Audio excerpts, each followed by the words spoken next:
habeen wanaagsan daawadayaal kuna soo dhawaada barnaamijka caawa iyo caalamka waxaan ahay Farxaan Maxamed Jimcaale qodobada wararka ugu waaweyn waxay kala yihiin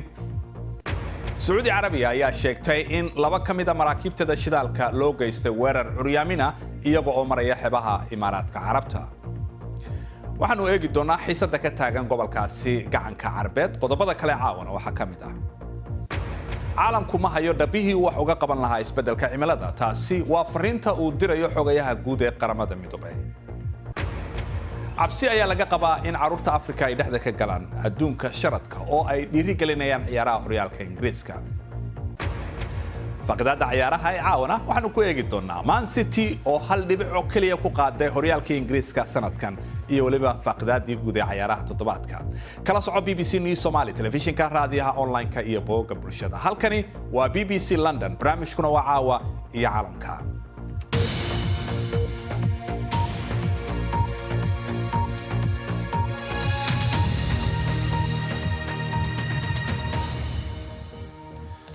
waxaa sii kordhaya xiisada ka taagan xeebaha wadanka Imaaraadka Carabta kadib markii Sacuudigu uu sheegay in laba kamid ah maraakiibtiisa shidaalka lagu weeraray meel ku dhow gacanka Hormuz Imaaraadku waxa ay sheegeen in guud ahaan 4 markab waxyeelo loo geystay balse aanan lahaynin faahfaahinta buuxda ilaa hadda waxaynu ognahay in maraakiibtu ay marayeen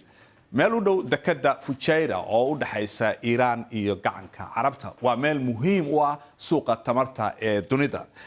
marka aynu eegno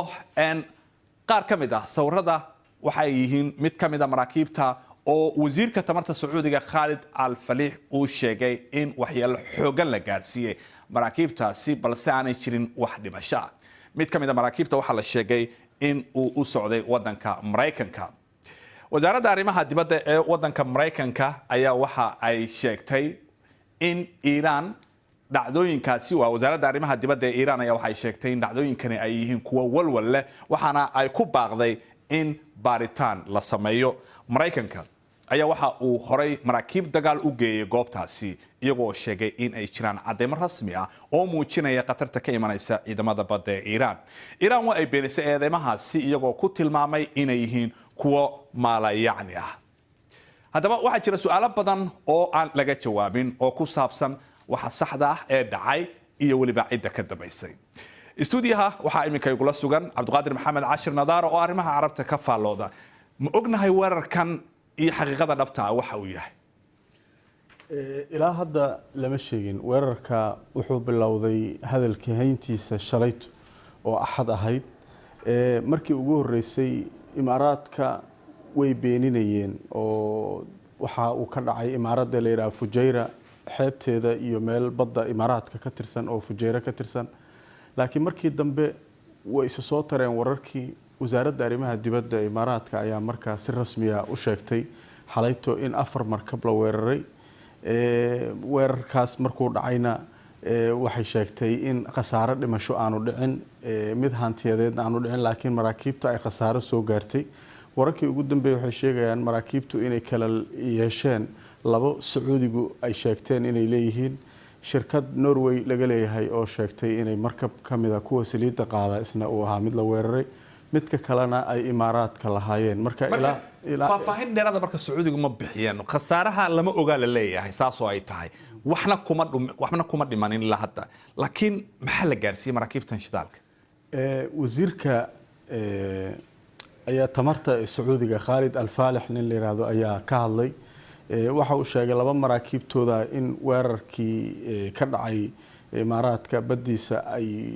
dhibaato soo gaartay laakiin wali faahfaahin lagama bixinin oo ku saabsan khasaaraha intuu la eegyahay laakiin waxay ku gaabsadeen Imaaraadka iyo Sacuudiga oo ilaa hadda ka hadlay iyo shirkadda Norwegian-ka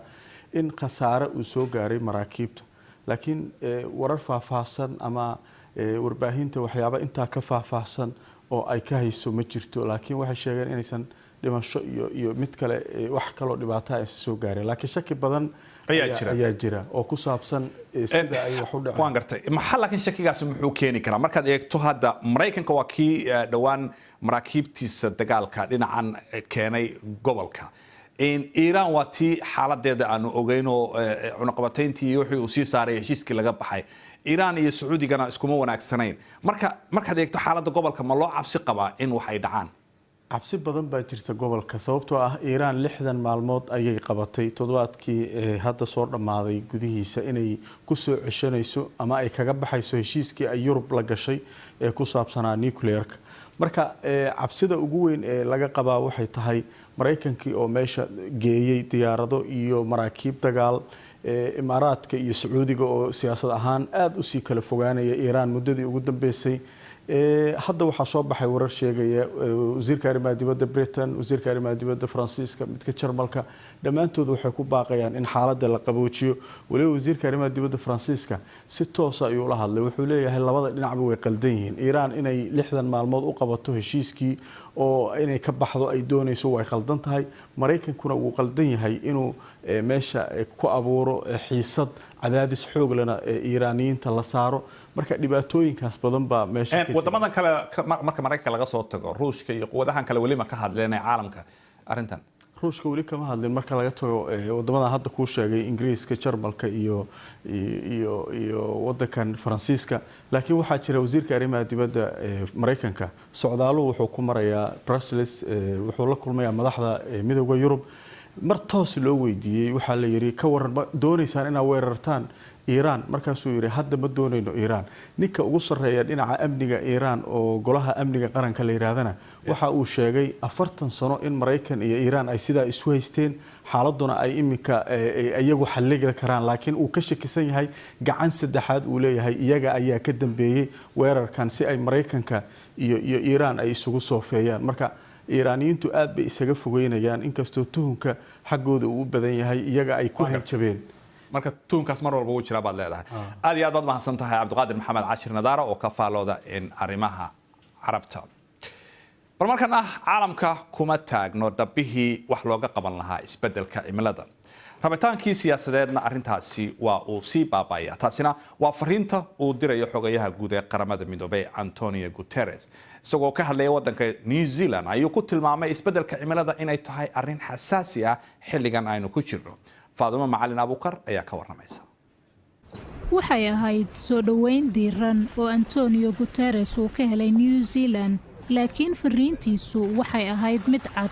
waxa kale oo uu u yimid arin kale booqashadiisa waxay ku soo beegantay inuu la kulmo hogaamiyayaasha oo uu u muujiyo wadajir inta lagu guda jiro bisha Ramadaan wax ka yar 2 bilood markii 50 muslimiina lagu dilay weeraradii masaajidyada Christchurch waxaa kale oo uu booqan doonaa jasiiradaha gobolka Pacific dalalka hooseeya ee gebi ahaanba ku baabi'i kara heerka biyaha badda ee sii kordhaya xaqiiqdii waxa ay safka hore uga jiraan goobaha sida ba'an ee u saamaynayso waa inaan joojinnaa isbeddelkan oo aan dib u soo celinnaa ma oggolaan karno isbeddel iska socda waa inaan difaacno nolosha dadka waxaan kaloo u baahannahay inaan difaacno dunideenna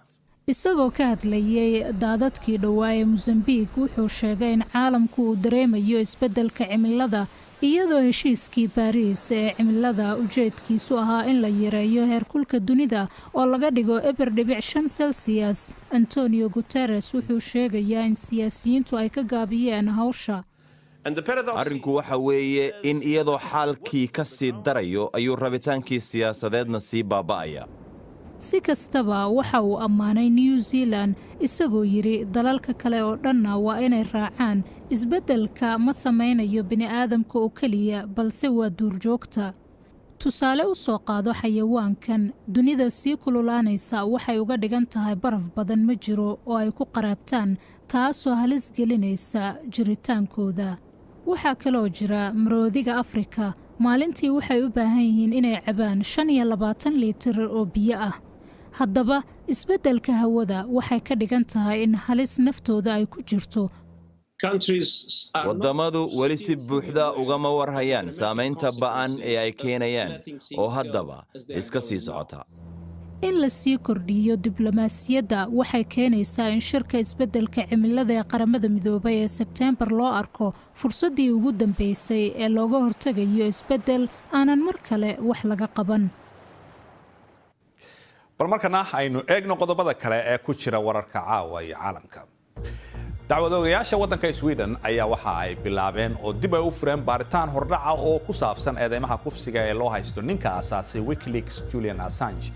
kiiska ayaa la joojiyey markii uu magangelyo u galay safaaradda Ecuador ee London 7 sano ka hor.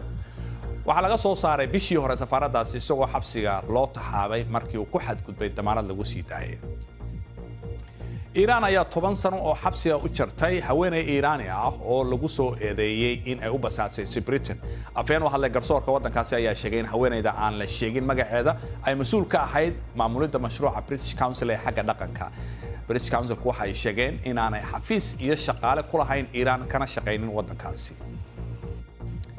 xiisadii ugu dambeysay ee dagaalka ganacsi ee u dhaxeeya labada wadan ee xagga dhaqaalaha adduunka ugu waaweyn ee Mareykanka iyo Shiinaha ayaa Shiinuhu waxa uu sheegay in canshuur dheeraada ay ku soo rogayaan alaabada uga yimaada wadanka Mareykanka. Beijing waxay sheegtay in laga bilaabo 1 bisha June ay bartilmaameedsan doonaan alaabada Mareykanka oo u dhigma qiimo ahaan $60 bilyan. talaabadan waxay ka dambeysay go'aankii madaxweyne Donald Trump oo jimcihii kor isna u qaaday canshuurta alaabta Shiinaha in ka badan $200 bilyan. mar walba waxaad nagala socon kartaan bogayaga BBC Somali Facebook fadlan waxaad raadisaa BBC News Somali halkaasi oo aad ka heli karto muuqaalo falanqayn dheeraada iyo wararka ugu waaweyn. si aad u hesho wararkii ugu dambeeyay ee Soomaaliya iyo caalamkaba nagala soco BBC Somali Twitter, Instagram iyo waliba BBC Somali YouTube. wali waxay noo soo socda oo qaybta dambe ee barnaamijka aan idinku haynaa cabsi laga qabo in caruurta qaaradda Afrika ay dhexda ka galaan adduunka sharadka ama sharatanka oo ay dhiirigeliyaan ciyaaraha horyaalka Ingiriiska. qadar daqiiqada kadib ayaanu isku soo laaban doonaa qaybta dambe ee barnaamijka caawa iyo faaqidaada ciyaaraha.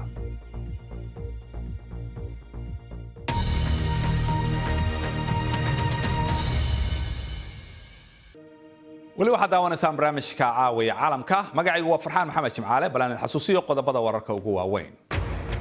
Sacuudi Carabiya ayaa sheegtay in laba ka mid ah maraakiibteeda shidaalka loo geystay weerar curyaamina iyaga oo maraya xeebaha waddanka Imaaraadka Carabta. caalamku ma hayo dhabihii uu wax uga qaban lahaa isbeddelka cimilada dunida, taasi oo ah fariinta uu dirayo xogayaha guud ee qaramada midoobay. sharadka ciyaaraha internetka ee qaaradda Afrika ayaa qiimo ahaan waxa uu gaarayaa lacag balaayiin dollar ah. kacdoonkan waxaa dhiirigeliyay xawaraha internetka, qiimaha wicista telefoonada oo jaban iyo waliba sida loo qabatimay horyaalka kubadda cagta ee Ingiriiska. laakiin waxa cabsi laga qabaa in caruurta Afrika ay dhexda ka galaan adduunka sharadka, dayn iyo waliba saboolnimo. dalka Kenya, wasiir ka tirsan xukuumadda ayaaba ku tilmaamay habaar ku habsaday dhalinyarada. waa maalin ay socdaan ciyaaraha horyaalka Kenya. halkanna waa Harry Kane oo xayeysiinaya shirkad qabata sharadka ciyaaraha. kooxda AFC Leopards waxaa maalgelisay shirkad sharadka qabata. guud ahaan horyaalka dalkan sharadku waa ganacsi weyn, gaar ahaanna sharadka horyaalka Ingiriiska. waxa sharadka dhiganayana ma aha keliya dadka waaweyn ee carruur ayaa ku jirta. waa kan Francis oo 15 jir ah, maalin kasta ayuu sharad dhigtaa. marka aan sharadka bilaabayno ma dareenno inaan joojin karno. isaga iyo saaxiibadii waxa ay ku riyoodaan in ay taajiraan. qaar waxay xitaa isticmaalaan lacagta iskuulka. marka ay guuldaraystaan ma haystaan lacagta iskuulka. marka iskuulka ma tegi karaan. haa, xayeysiinta shirkadaha sharadka ayaa meel kasta yaalla. waxba kama khaldana, laakiin waxa ay u muuqataa in xadaynta da'da aanay halkan ka shaqayn karin. bogga sare ee wargeyskan waxaa ku cad in xukuumaddu ay aaminsan tahay in guud ahaan mihnadani tahay habaar ku habsaday dhalinta Kenya. horyaalka Ingiriiska iyo shirkadaha waaweyn ee sharadka waxa ay sii kordhinayaan khamaarka qaaradda Afrika. waa shirkado macaash doon ah, inta badan ilaa 30% carruurta ayay lacagtaasi ka timaadaa. Jennifer Caperi waxay baratay cilmi nafsiga carruurta. waxa ay la kulantay carruur nugul oo faqriga lagu sii riixay. dadkani waa la liqay, xayawaan ayaa liqay oo aanay markii hore u fahmin inuu xayawaan yahay. shirkadaha Kenya oo keliya magacooda kuma xayeysiiyaan horyaalka Ingiriiska, ee waxaan sidoo kale aragnay shirkado sharadka qabta oo British ah oo isku dayay inay qaybtooda ka qaataan suuqa Afrika. carruur ayaana ka qayb qaadanaysa qamaarkooda. dhinaca kale ee qaaraddan Afrikana 3,000 oo mayl meel halkan ka fog, Abidjan waa caasimadda Ivory Coast. waxaanu kula kulannay Eric oo isagoo 15 jir ah bilaabay sharadkan. isagoo isticmaalaya dad kale si uu bogga Bet365 sharad uga dhigto.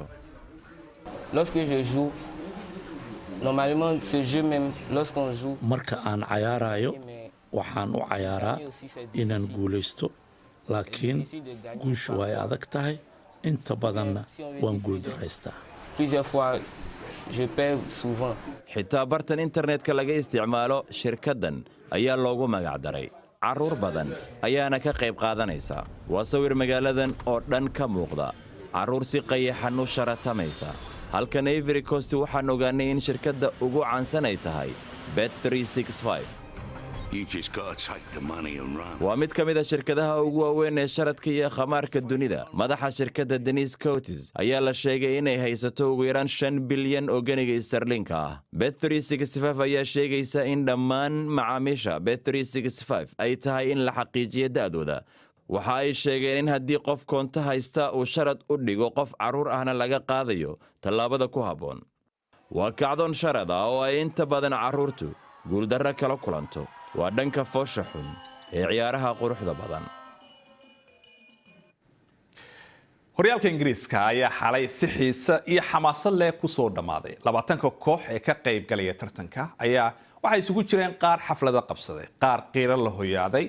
qaar qanacsanaa iyo weliba qaar ay qoomamo haraysay. horyaalka sanadkan ayaa waxa uu ahaa mid waxyaabo badan lagu xasuusan karo. faqdada ciyaaraha ee toddobaadkana asaga ayaanu ku eegi doonaa. waxaa stuudiyaha igula sugan Falis Faarax oo ka faallota arrimaha ciyaaraha. dhinaca warqabadka ee BBC-dana waxaa isna ku sugan Maxamed Axmed Daysane. soo dhawaada labadiina. waxaan ku bilaabayaa Falis. Manchester City si dirqi ah ayay hal dhibic ku qaaday horyaalka ingiriiska. maxaa keenay baa la isleeyahay? horta marka hore waa inaan u hambalyeeyna labada kooxba. waxaa aad u xiiso geliyey sanadkan xiisaha moor ka qayb qaatay waxay tahay Liverpool oo cagta u saartay ilaa ay ku keentay inay ciyaarta geemka ugu dambeeyay la isla gaaro. waxa successfulka ay City gaadhay waxaa lagu tilmaami karaa inuu yahay maamulahooda macalinka guusha ay gaareen. waxaana keenaya Guardiola oo maaragtay nin calashan weydiinaya ciyaartooydiisa mar kastaba sida maaragtay inay game kastaba inay raayaan. waa markii ugu horeysay oo 98 point lagu raayo ay isla gaadhay 97 laba koox hal point kaliya u dhaxayso. marka waxaan dhihi lahaa macalinka ayaa sabab u guusha ay soo haysay City. ayaga sabab ah. bal Daysane marka aan soo galiyo Daysane dad fara badan waxay isleeyihiin guusha Man City ma macalinka mise waa qarashka tirada badan ee kooxda iyo ciyaartooyda la geliya? runtii waxaan qabaa inay tahay qarashka inaysan koox badan ayaa qarash galo laakiin City ay u ciyaarto koox u ciyaarto male. waxaan la soconaa labadii sanadka hore iyo sanadkan horyaalka ay qaadeen 201 gool ayay dhaliyeen. waxaan u malaysaa inay helaan dhibca aad iyo aad u badan oo 198 dhibcoodna ay 2 sano gudahood helaan 6 mar kaliina 2 sano laga badi. taas marka waxay ku tusaysaa inay lacag hayn ay macalinka ay tahay. waxayna naqatay kooxda City Premier League koox lamida taariikhda Premier League Ingiriiska maysan imaan. waxa kale oo garan kartaa dhaliyaasha ay haystaan kuwa dheela iskara kuwa fadhiya ayaa wax dhaliyo. Mahrez oo 6 ciyaar aan dheelina la keenay goolkii saddexaad ayuu ka dhaliyay gool qurux badan. marka City ma u maleynay koox la qaadi karto inay Premier League ay joogto. laakiin Liverpoolna hambali ayaan u direynaa sababtoo ah sanadkii hore 25 ciyaar ay 25 dhibcood ayaa laga horeeyay. maantana hal dhibic kaliya ayaa laga horeeya. taasna kulub waxa u malaysaa horumar weyn inuu sameeyo. isbedel weyn ayuu sameeyay oo nin 25 dhibic sanadkii hore laga horeeyo sanadkan hal dhibic kaliya laga horeeyo. waxa u malaysaa inuu horumar weyn aad iyo aad u sameeyay. waan gartay. taa Liverpool ka hadlay aan sii wadne 97 dhibcood waxa tiri weligeed horay qof gaaray loogama badin horyaalka. because waxay ku tusaysaa labada koox oo sanadkan nama weelisay annagoo dhanba quality-ga ay soo bandhigeen iyo siday maaragtay ay u ahaayeen decisive inay maaragtay labaduba ay diyaar u ahaayeen inay raayaan 29 sano waxa ugu dambeysay u maleynaa 1990 markay Liverpool ay rayso ugu dambeysay. waxa ka go'nayd ayagoo koox ahaan ka tabar yar kana lacag yar inay koobka raayaan. kooxda kaliya ka hor istaagtay inay ay sarreynayaan waa City because Janaayo 3deedii ayay waxa City gurigeeda uga raysay Liverpool. haddaysan ahaan lahayn raysmadaas maanta waxa koobka qaadi lahayd Liverpool. Daysane maslada sida runtii Liverpool lama dhihi karo way dadaashay meel fiican inay timid laakiin dhibaatada ugu weyn oo timid waxay ahayd waxaa badnaay barbardhacooda 7 barbardhac ayay gashay December ayadaa horeysay laakiin 7 barbardhac ay disho hal guul darro kaliya ayaa ku dhacday laakiin City 14 ciyaar oo isku xigto ayay badisay taas ayaana waxay keentay in City ay horyaalka qaaday laakiin Liverpool taas waxay tusaysaa in sanadka dambe ay ka soo kabsato laakiin waxaan qabaa haddii Liverpool ay ciyaartoy keensato meesha ay Origi iyo Sturridge iyo Shaqiri ay ka imaanayaan haddii ciyaartoy tayo leh ay ka keenaan waxaan qabaa inay City horyaalka ka qaadi doonaan sanadka dambe waan gartay deysana in Liverpool taageerayaashooda shalay wax isku qancinayeen Champions League baa weli noo harsan marka ma ku guuleysan karaan baa isleeyahay dad sii saadalis xaqiiqadii way u badan tahay oo markii hore Champions League waxa la dhahayay Barcelona ayaa qaadayso Barcelonada qaadaysay 4 ay Anfield uga dhaliyeen ay way soo baxeen hadda ayaga waxa la leeyahay way qaadayaan oo Tottenham ayaa looma maleeyo laakiin taas kulubna waa la soconaa 2013 Wembley asiga inay ku wada ciyaareen iyo Bayern Munich loogana adkaaday Wembley haddana sanadkii kalena oo la ciyaaray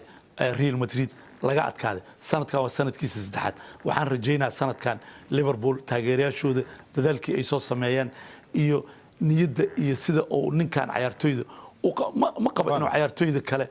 oo ay ka fiican yihiin laakiin kulub waa nin ciyaartoyda adkaysiga iyo dadaalka aad iyo aad ugu dhiso qaasatan Mane iyo Salah waxaan qabaa day koox kale joogi lahayn goolasha ay dhalin lahayn marka kulub iyo Liverpool waxaan u rajaynaa inay qaadi doonaan Champions League aan gartay Felix waxa laga hadal hayaa koobka koox baa qaada laakiin haddana ciyaartoyduna kaba dahab ay qaataan marka ciyaartoydii kabaha dahabka ku tartamay jirtay sanadkan waxa leeyahay hal qof oo qaaday malaha laakiin 3 baa si loo kala saaray la waayay absolutely because waxay ku tusaysaa saddexda wiil oo isla qaadeen saddexdu waxay joogaan Europa League final iyo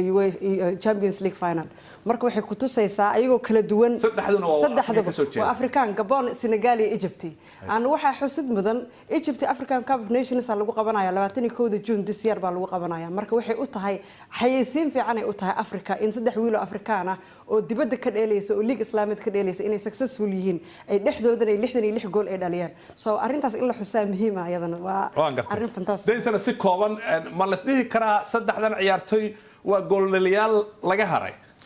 runtii waxaan dhihi karnaa goolhayaal waa sababtoo Salah waa sanadkii labaad uu ku guuleysto tartanka dhalash inkastoo sanadkii hore uu ka goolal badnaa Salah iyo Manina numberka 9aad maaha oo geesay ka dhiilaan waana goolal badanna way dhaliyaan laakiin Aubameyang numberka 9aad ayuu ka dhiila waxaana qabaa hadii sida loo qoodiyay Salah iyo Mane loo qoodi lahay iyo City oo kale Aguero waxaan qabaa inuu goolal badan dhalin lahay Jarmalkana saasoo kale gool ayuu ka dhali jiray marka laakiin nasiib xumo wuxuu ku soo aaday Arsenal oo dhismo ku socoto Chris Hogan ka waran ninka laga saaray ninka Chris Hogan tababaraha kulub ninka Chris Waddle oo laga saaray kooxda Brighton oo maanta laga raacday runtii macallin weyn waa nin Irish oo waxa laga soo raacday Newcastle Norwich oo yimid Norwich laga raacday deysana aad baad u mahadsan tahay adiga iyo Felix ba waan idin mahad celinayaa aad iyo aad baad mahadsan tihiin inta ayaan ku soo gabagabeynayaa barnaamijka caawa daawadayaal waxaad mar walba naga daawan kartaan bogayaga bbc.com/somali